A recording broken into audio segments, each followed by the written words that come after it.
మేము చాలా సందర్భాల్లో చెప్పేది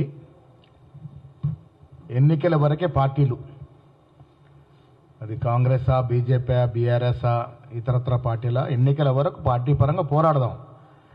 ఎన్నికలు అయిపోయిన తర్వాత అభివృద్ధి మీద ధ్యాస పెట్టాల్సిన బాధ్యత అందరి మీద ఉంటుంది. ఈ రాష్ట్రంలో ఎన్నికల్లో Congress party, BRS party, BJP party, ఇతరత్ర పార్టీలు పోరాడాం. కాంగ్రెస్కి ప్రజలు అధికారంకి ఇచ్చారు. రేవంత్ రెడ్డి గారు ముఖ్యమంత్రిగా గత 10 ఏళ్ళు కేసీఆర్ ముఖ్యమంత్రిగా చేయనటువంటి, మిగిలిపోయినటువంటి, అసలు ఆయనకు ఆలోచనకు రానటువంటి ప్రాజెక్టులెన్నో ముందుకు తీసుకెళ్తున్న తరుణంలో అడుగడుగున కాలువట్టి లాగే ప్రయత్నం చేస్తూ ఉంది. విచిత్రం ఏంటంటే ఎన్నికల్లో ఓడిపోయిన బీఆర్ఎస్ పార్టీ ఎలాగూ చేస్తుంది, కానీ బీజేపీ నాయకులు, సాక్షాత్ కేంద్రంలో మంత్రివర్గంలో ఉన్నటువంటి కిషన్ రెడ్డి గారు అడుగడుగున రాష్ట్ర అభివృద్ధిని అడ్డుకునే ప్రయత్నం చేస్తూ ఉన్నాడు.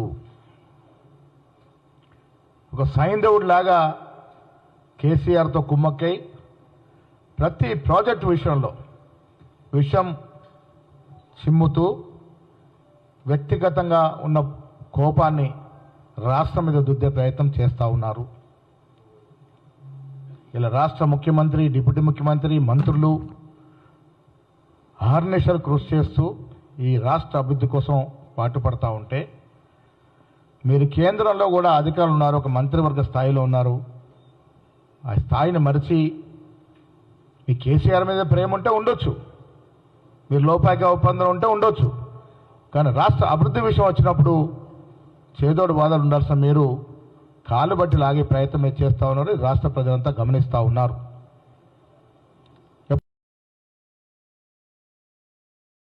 నిజంగా కేంద్రం సహకరిస్తే తెలంగాణ రాష్ట్రం ఈ సౌత్ ఇండియాలో గొప్ప రాష్ట్రంగా తీర్చుకునే అవకాశం ఉంది. మెట్రో రైలు నడుస్తలేదు, నత్తనాడికి నడుస్తూ ఉంది. మనం దాని ముందుకెళ్లే యోచనలో నిధులు కావాలి, కేంద్రం అడుగుతూ ఉన్నాం, మాట్లాడట్లేదు. మూసీ ప్రక్షాళన, మీరు నార్త్ ఇండియాలో నర్మదా కానీ ఇతరత్ర నదుల ప్రక్షాళన చేశారు, మూసీకి ఎందుకు మీరు కనికరించట్లేదు? ఇంత దుర్భరంగా ఉన్నట్టు మూసీ ప్రక్షాళన అవసరం లేదంటారా? ట్రిపుల్ రోడ్ ఈ రాష్ట్రానికి, హైదరాబాద్ చుట్టూ ట్రిపుల్ రోడ్ వస్తే క్యాపిటల్ సిటీ ఎంత డెవలప్ అవుతుందో మీకు గుర్తుకు రావట్లేదా? స్కిల్ యూనివర్సిటీ వస్తే నైపుణ్యతను బయటకు తీసుకొచ్చే అవకాశాలు, అపారమైన అవకాశాలు ఉంటాయి. అది ఎందుకు మీకు దృష్టికి రావట్లేదు? ఇచ్చిన ఒక్కొక్క ఎయిర్పోర్ట్, ఎన్నో ఏళ్ళ నుంచి పెండింగ్ ఉన్నటువంటి ఎయిర్పోర్ట్ మామ్నూరులో, వరంగల్లో ఇస్తే దానికోసం దాదాపుగా 4-5 సార్లు ప్రధానమంత్రికి విజ్ఞప్తి చేస్తే ఆ ఎయిర్పోర్ట్ వస్తే కూడా అక్కడ కూడా రాజకీయం, కేసీఆర్ని రాష్ట్ర ప్రజలు మర్చిపోతున్నారని తెలిసి వారి కులానికి చెందినట్టు రామ్మోహన్ నాయుడుని తీసుకొచ్చి హైదరాబాద్లో ప్రెస్ పెట్టించి కేసీఆర్ని పొగడే ప్రయత్నం చేస్తూ ఉంటే, కిషన్ రెడ్డి గారు ఏ స్థాయికి మీరు దిగజారుతుందో ఒకసారి అర్థం చేసుకోవాలి. కేసీఆర్ సామాజిక వర్గం చెందినట్టు నాయకులు తీసుకొచ్చి మేమే ఇచ్చామని గొప్పలు చెప్తూ, ఎయిర్పోర్ట్లు ఎవరు ఇస్తారండి? ఎయిర్పోర్ట్లు ఎవరు ఆధీనంలో ఉంటాయి? కేంద్ర ప్రభుత్వ ఆధీనంలో కదా. ఎన్నిసార్లు మొరబెట్టుకుంటూ వచ్చింది, ఎప్పటి నుంచి పెండింగ్ ఉంది ఎయిర్పోర్ట్? వరంగల్ది, ఇవాళ ఆదిలాబాద్ది పెండింగ్ ఉంది, భద్రాచలం పెండింగ్ ఉంది, కొత్తగూడెం భద్రాచలం, నిజామాబాద్ పెండింగ్ ఉంది. ఎందుకు మీరు దీని మీద చొరవ చూపట్లేదు? ఎయిర్పోర్ట్స్ కేంద్ర ఆధీనంలో ఉంటాయి. పక్కన ఆంధ్ర రాష్ట్రంలో 4-5 ఎయిర్పోర్ట్లు ఉన్నాయి, తమిళనాడులో 5-6 ఎయిర్పోర్ట్లు ఉన్నాయి, చిన్న రాష్ట్రంలో కేరళలో 4-5 ఎయిర్పోర్ట్లు ఉన్నాయి. ఇంత పెద్ద రాష్ట్రంలో తెలంగాణకి ఎయిర్పోర్ట్లు అవసరం లేదా? ఆ అవసరాన్ని ఎందుకు గుర్తించట్లేదు మీరు? కిషన్ రెడ్డి గారికి నేను సూటిగా తెలంగాణ ప్రజల తరఫున అడుగుతా ఉన్నాను, తెలంగాణ బిడ్డ కాదా మీరు? తెలంగాణ ప్రజలు, సికింద్రాబాద్ ప్రజలు ఓటేస్తే గెలవలేదా మీరు? అక్కడ గెలుస్తేనే కదా కేంద్ర మంత్రివర్గంలో స్థానం వచ్చింది మీకు. ఎందుకు తెలంగాణ గురించి మీరు పట్టించుకోవట్లేదు? పట్టించుకొని ముందుకు పోతున్న రేవంత్ రెడ్డి గారిని అడగడం ఎందుకు అడ్డుకాలు మొఖాలు వేస్తూ ఉన్నారు? తెలంగాణ అభివృద్ధి మీ బాధ్యత కాదా?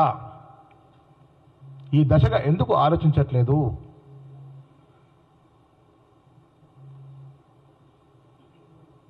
అడుగడుగున అభివృద్ధిని అంటుకుంటున్న కేసీఆర్ గారిని, కిషన్ రెడ్డి గారిని, వారి యొక్క కార్యక్రమాల్ని రాష్ట్ర ప్రజలు గ్రహిస్తూ ఉన్నారు. ఇది గుర్తుపెట్టుకోవాల్సిందిగా విజ్ఞప్తి చేస్తూ ఉన్నాము. ఎన్నికల వరకే పార్టీలు, రాజకీయ పార్టీలు, ఎన్నికల తర్వాత అందరం కూడా తమిళనాడు తరలో కలిసికట్టుగా ముందుకెళ్ళి ప్రాజెక్టు తెచ్చుకోవాలి. ఇలా సంక్షేమం ఈ రాష్ట్రంలో ఏ రకంగా ఇస్తూ ఉన్నాం మీరు చూస్తూ ఉన్నారు. బీసీల కోసం కుల సర్వే చేశాం. ఇక రఘునందన్ లాంటి వాళ్ళు బాగా మాట్లాడుతూ ఉన్నారు. బండి సంజయ్ గారిని రాష్ట్ర అధ్యక్షుడి నుంచి 10 నుంచి తొలగించినప్పుడు రఘునందన్ గారికి మరి ఎక్కడున్నారు? అప్పుడు ఎందుకు మాట్లాడలేదు? దత్తాత్రేయ గారిని తొలగించి కిషన్ రెడ్డి గారు ఆ సీటు తీసుకున్నప్పుడు రఘునందన్ గారికి మరి తెలియదా? ఇలా బీసీల పట్ల మీకు చిత్తశుద్ధి ఉంటే మీరు బీజేపీ ఎంపీలు, నాయకులు, మంత్రులు మోడీని అడగండి. దేశవ్యాప్తంగా కుల సర్వే జరగాలి. ఎందుకు ఒత్తిడి తీసుకురావట్లేదు మీరు? ఈ దశగా ఆలోచించిన అవసరం ఉన్నది. కిషన్ రెడ్డి గారు జాగ్రత్తగా గమనించండి.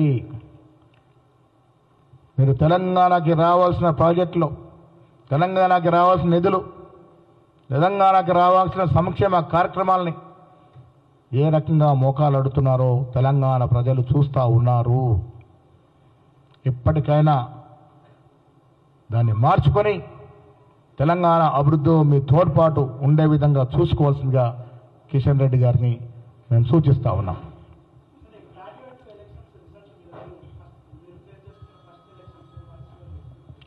అన్ని రకాలుగా ప్రయత్నం చేశాము. అక్కడ మెజారిటీ ప్రజలు కోరుకున్న అభ్యర్థిని అవకాశం ఇచ్చాము. గెలుస్తామనే ఆశాభావం మాకుంది. గెలిచి తీరుతాం.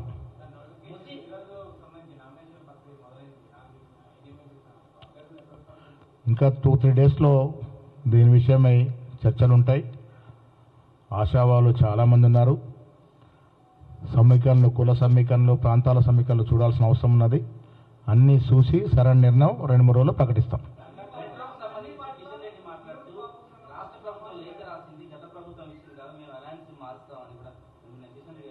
ఏదండి మెట్రో అనేది అంకురార్పణ చేసింది ఎవరండి? రాష్ట్రంలో కాంగ్రెస్ ప్రభుత్వం కదా, రాజశేఖర్ గారి ప్రభుత్వం కదా.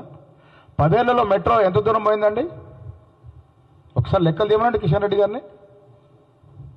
పోయిన 10 ఏళ్లలో ఎంత దూరం పోయింది? కాంగ్రెస్ ప్రభుత్వ హయాంలో మెట్రో అంకురార్పణ జరిగింది. మెట్రో పనులు కూడా కాంగ్రెస్ హయాంలో జరిగాయి. మళ్ళీ వాళ్ళ కాంగ్రెస్ పార్టీ వస్తేనే మెట్రోకి మోక్షం జరుగుతూ ఉంది.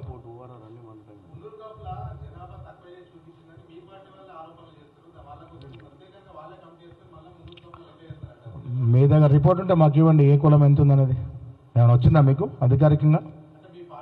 ఎలా మాట్లాడతారు పార్టీ నాయకులు కూడా? కాంగ్రెస్ పార్టీకి అన్ని కులాల పట్ల, అన్ని మతాల పట్ల సమప్రేమ ఉంటుంది. ఎవరిని కూడా తక్కువ చేసి చూపించే ప్రయత్నము జరగదు. దానిలో మాకొచ్చే లాభం ఏముంటుంది? కులగణన నిజాయితీగా, నిష్పక్షపాతంగా, చాలా మెట్రిక్యులస్గా జరిగింది. దాని కులగణన గురించి ఎవరన్నా ప్రశ్నిస్తే ఆధారాలతో రమ్మని అడుగుతా ఉన్నాం, ఛాలెంజ్ చేస్తూ ఉన్నాం. ఆధారాలతో రండి, అదే రకంగా తప్పు నిరూపించండి. మేము రెడీగా ఉన్నాం ఫేస్ చేయడానికి. అంటే ఆధారాలు ఉన్నాయి కాబట్టి ఆ రిలీజ్ చేయడం కొంత సమయం పడుతుంది. ఇంకా 3.1% మీద సమయం ఇచ్చున్నాము. అవన్నీ డీటెయిల్స్ వచ్చిన తర్వాత వాస్తవాలు బయటకు వస్తాయి.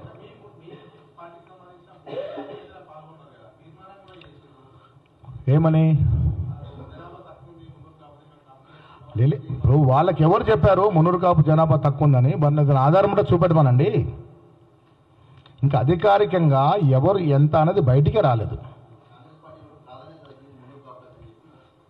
ఇప్పుడు ప్రాధాన్యత తగ్గింది అనుకునేవారు ఒక్కసారి వెనక్కి చూడాలి దయచేసి. నేనే కులానికి వ్యతిరేకం కాదు. ఎన్ని మార్లు పిసిసి అధ్యక్ష పదవి మున్నూరు కాపులకు ఇచ్చామో ఒక్కసారి మననం చేసుకోవాలి. గుర్తుందా మీకు ఎంతమందికి అవకాశం ఇచ్చిందో ఈ రాష్ట్రంలో? మీరు లెక్కలు తీయండి దయచేసి. బీసీలకి సమన్యాయం చేసే పార్టీ రాష్ట్రంలో, దేశంలో ఏదైనా ఉంది అంటే కాంగ్రెస్ పార్టీయే. ఎక్కడ కూడా సంశయం అవసరం లేదు. కాంగ్రెస్ పార్టీ మినా ఏ ఇతర పార్టీకి ఆ సత్తా లేదు, ఆ స్థైర్యం లేదు, ఆ స్తోమత లేదు. భవిష్యత్తులో కూడా బీసీలకి న్యాయం చేసే పార్టీ కాంగ్రెస్ పార్టీయే. ఒకసారి చుట్టూ ఫోటో చూడమని చెప్పాను.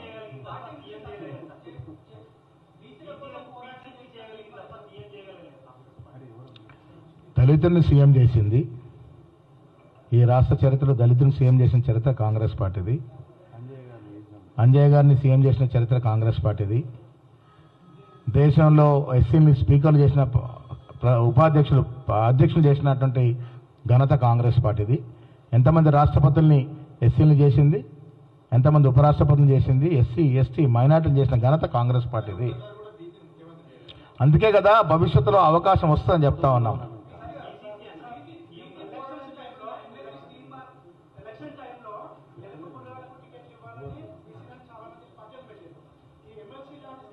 అందుకే కదా ఆ అవకాశం రాలేదన్న యువకుడైనటువంటి అనిల్ యాదవ్ రాజ్యసభకి పోవాల్సిన వయసు లేకున్నా రాజ్యసభకి అనిల్ యాదవ్ను పంపడం జరిగింది.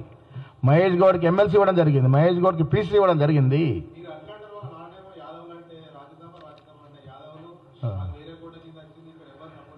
సరే, ఏ కోట వచ్చినా వెనుకబడ్డ తరగతుల వారికి ప్రాముఖ్యతనివ్వడంలో కాంగ్రెస్ పార్టీ ముందుంది.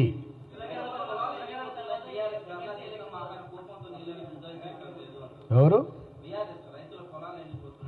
అన్ని అబద్ధ బీఆర్ఎస్ మాట్లాడే మాటలకి ప్రజలు ఎవరు విశ్వసించట్లేదు.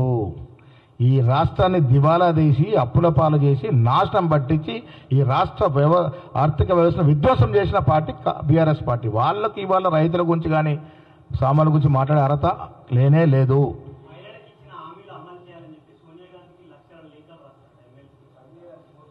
ఎమ్మెల్సీ కవిత గారు పింక్ బుక్ అన్నారు. నేను గతంలో కూడా చెప్పాను, పింక్ బుక్ ఓపెన్ చేస్తే ఇంకా 2-3 స్కాములు పాములై కరిచే పరిస్థితుంది. పింక్ బుక్ ఓపెన్ చేస్తే ఆవిడ చేసిన స్కాములు బుట్టలోంచి బయటకు వచ్చి పాములై కరిచే పరిస్థితుంది. ఆవిడ టీఆర్ఎస్ పార్టీలో 4 ముక్కలాటలు వస్తూ ఉంది. ఎవరికి వారు అధికార ప్రాపకం కోసం ఇలాంటి రాజకీయాలు చేస్తూ ఉన్నారు. మహిళలకి మంత్రివర్గంలో 5 ఏళ్ళు చోటు ఇవ్వకున్నటువంటి ఘనత బీఆర్ఎస్ పార్టీది. మరి కవితమ్మ గారు మహిళగా ఆనాడు ఈ పరిస్థితి ఎందుకు ప్రశ్నించలేదని ఫస్ట్ కవితమ్మ గారు జవాబు చెప్పాలి. 2014 నుంచి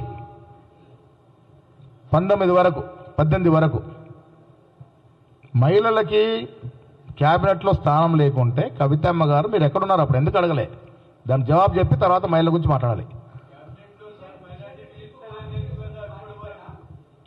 दे माइनॉरिटी को भी देंगे, बीसी को भी देंगे आने वाले टाइम पे।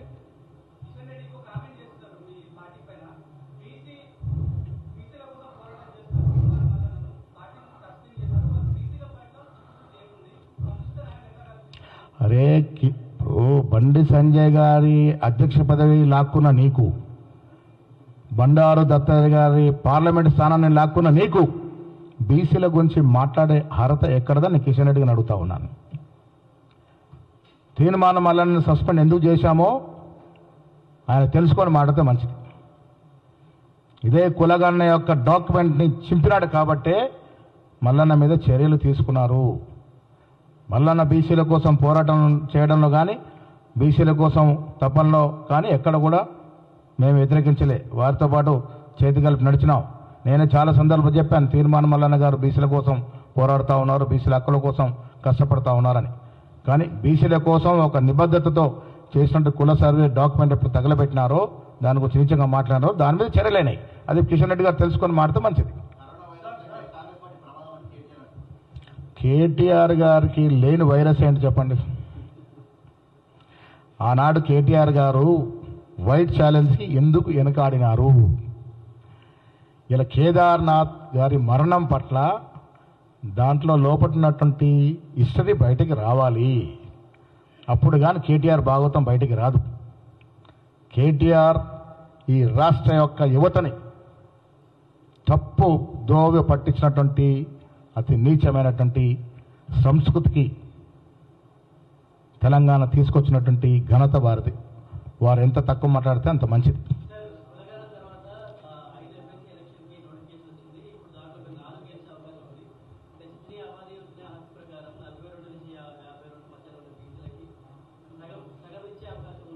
ఎస్సీ ఎస్టీ బీసీ మైనారిటీ అన్నీ కూడా సమతుల్యంతో ముందుకు పోతా ఉన్నాం. మీరు చూశారు రాష్ట్రంలో అధికారంలోకి వచ్చిన తర్వాత జరిగినటువంటి 4 ఎమ్మెల్సీల్లో ఎటెట్ ఇచ్చాం, ఒక బీసీ ఇచ్చాం, ఒక వెలమ ఇచ్చాం, ఒక మైనారిటీ ఇచ్చాం, ఒక రెడ్డి ఇచ్చాం. 2 రాజ్యసభలో ఒక బీసీ ఇచ్చాం, దాంట్లో కూడా మళ్ళీ ఒక కమ్మకి ఇచ్చాం. సో 2 చోట్ల కూడా బీసీలకు అవకాశం వచ్చింది. అన్నిటికీ మించి పీసీసీ అధ్యక్ష పదవికి కూడా బీసీకి వచ్చింది. ఎక్కడ రెడ్డికి ఒకటే కదా అవకాశం వచ్చింది, 4గిట్లో ఒకటే వచ్చింది. అంటే చైర్మన్లో మీరు తీయండి. ఎస్, చైర్మన్లో లెక్కకు రెడీ నేను. ఎంతమంది బీసీలకు ఇచ్చాం చూడండి, ఎంతమంది ఎస్సీలకు ఇచ్చాం, దాంట్లో ఎస్సీ మాదిగలకు ఎంత ఇచ్చాం, మా ప్రీతం లాంటి మాదిగలకు ఎంతమందికి ఇచ్చాం, మాళ్ళకి ఎంతమంది ఇచ్చాం, మైనార్టీకి ఎంతమంది ఇచ్చాం, 6 మైనార్టీకి ఇచ్చాం చైర్మన్లు. డెఫినెట్గా ఇప్పుడు అన్నీ కలిపి మేము మీ ద్వారా తెలంగాణ ప్రజలకు ఇచ్చిన మాట, అన్నీ కలిపి ఎస్సీ ఎస్టీ బీసీ మైనార్టీ కలిపి 60% ఉంటారు. రేపు అది పీసీసీ కమిటీలు కావచ్చు, ప్రభుత్వ పరంగా ఇచ్చే నియామకాలు కావచ్చు.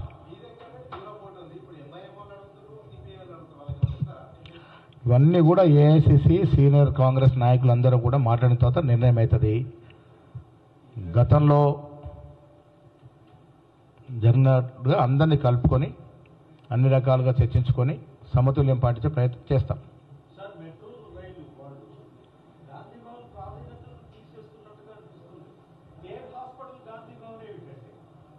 ఇప్పుడు అంటే మీరు ఒక్కసారి చరిత్రను చూస్తే ఈ దేశం కోసం పోరాటం చేసింది కాంగ్రెస్ పార్టీ. ఎంతో ఘనమైనటువంటి చరిత్ర మహానుభావులు కాంగ్రెస్ పార్టీలో ఉండి దేశం కోసం పోరాడినారు. అలాంటి వారిని మరిపించే ప్రయత్నం బీజేపీ కేంద్రంలో చేస్తూ ఉంది. కానీ ఒక్కటి గుర్తుపెట్టుకోవాలి, దేశ స్వాతంత్ర చరిత్రలో అసలు భాగస్వామ్యం లేనటువంటి బీజేపీ, మాకు స్వాతంత్రమే వద్దన్నటువంటి బీజేపీ, అంటే వీళ్ళ పూర్వీకులు జన్సింగ్ వాళ్ళు ఇవాళ దేశాన్ని పాలిస్తూ ఉన్నారు. నెహ్రూ చరిత్రని మరిపించే విధంగా ప్రయత్నం చేస్తూ ఉన్నారు, గాంధీని మరిపించే విధంగా ప్రయత్నం చేస్తూ ఉన్నారు. ఎంత చేసినా ప్రజల గుండెల్లో ఈ మహనీయులు చిరస్థాయిగా ఉంటారు. Thank you.